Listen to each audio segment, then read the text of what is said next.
Please welcome on stage as well our ushers who will do the honors of bringing in the fishbowl.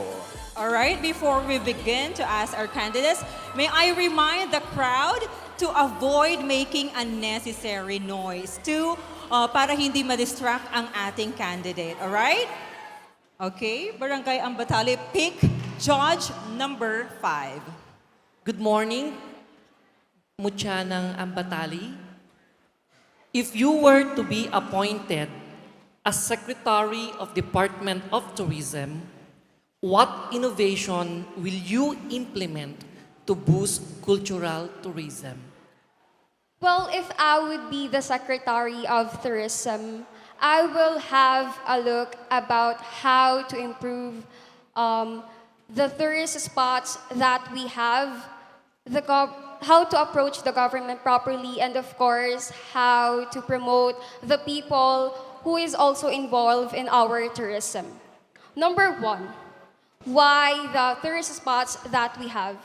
I believe the Philippines has a lot to offer, and the only thing that we need to do is to learn how to promote and realize what our country has to offer. Number 2, the government.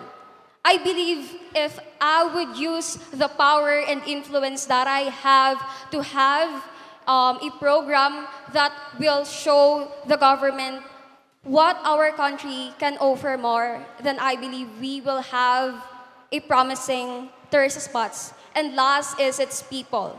Of course, who will be the one who will promote our own country, our own products, our own tourist spots, if not the people? I believe empowering the people will show how promising our country. And that, I believe, is the reason why I should promote our country. Thank you.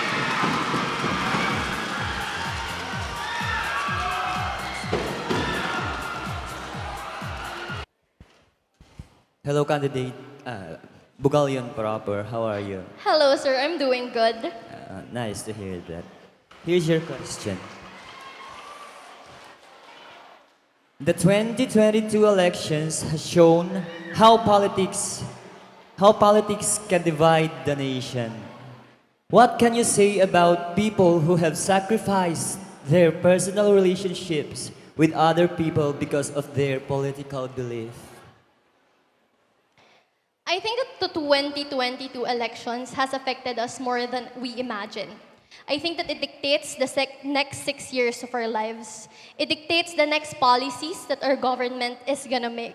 It dictates the next legislation and executive power that the state is going to do, which will directly affect us. Ang presyo ng bigas, doon nakasalalay.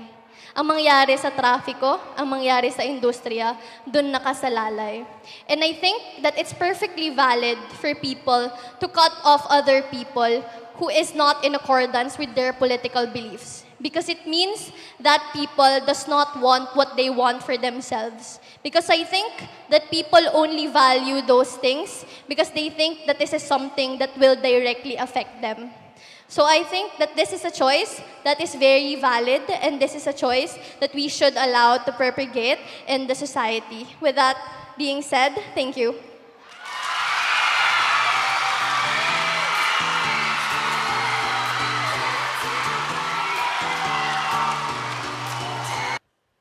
Yes, ma'am. Okay, this is your question. If you would be given a chance to choose between choices and chances, what would you choose and why? Okay, I'll repeat the question. If you would be given a chance to choose between chances and choices, what would you choose and why?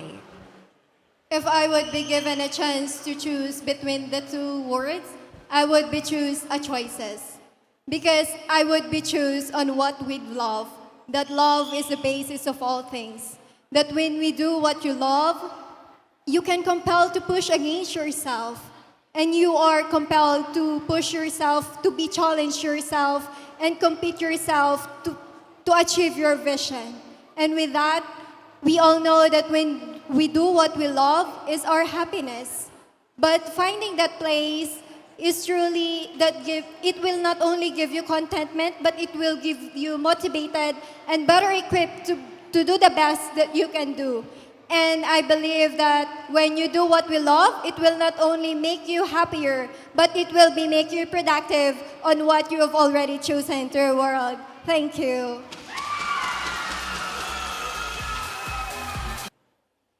Good morning, Miss Planas. Good morning, ma'am. Okay, here's your question. If you are a tourist guide, where or what place in Ramon will you bring your foreign tourists and why? I'll repeat the question. If you are a tourist guide, where or what place in Ramon will you bring your foreign tourists and why? Well, I think that the best tourist spot here in Ramon is the Rolling Hills. We're located at the Planas Ramon Isabela, and to promote the beauty of our motherland and to appreciate the God's creation. Thank you. What is that one philosophy of life that you value the most and why?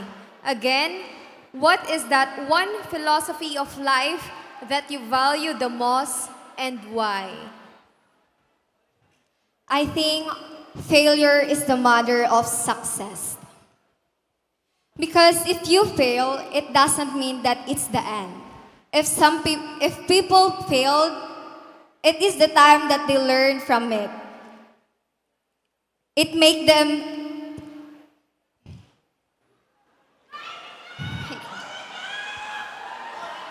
failure is not the end of everything. Failure can make people to better themselves, to dream more and to strive more. And I think that if we failed, we should not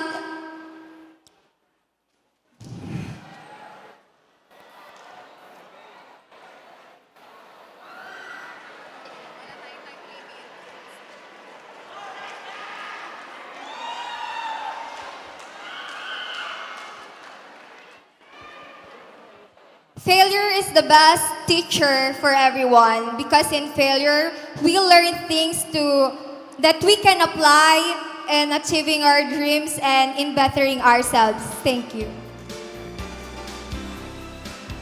We started with 19 amazing women and now we are down to 5 whose fates have been determined and whose lives are going to change forever. We begin announcing our second runner-up, and she is Mutya from Ranyag. Congratulations, Mutya from Barangay Ranyag.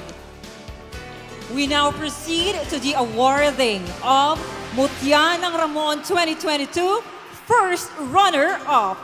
Our first runner-up is from Barangay Oscaris.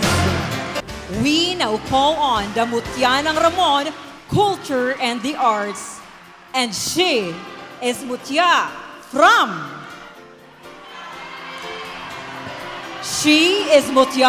Barangay Ambatali. Ladies and gents, we now have 2 ladies on stage.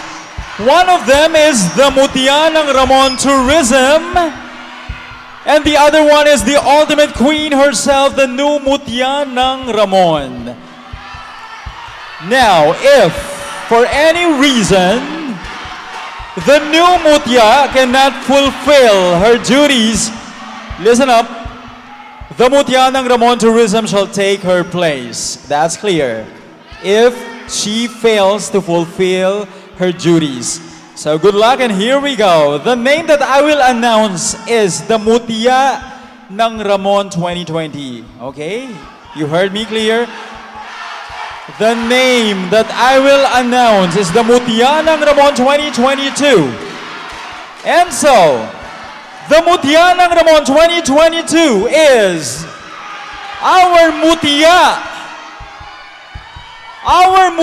from Barangay Bugalyon proper.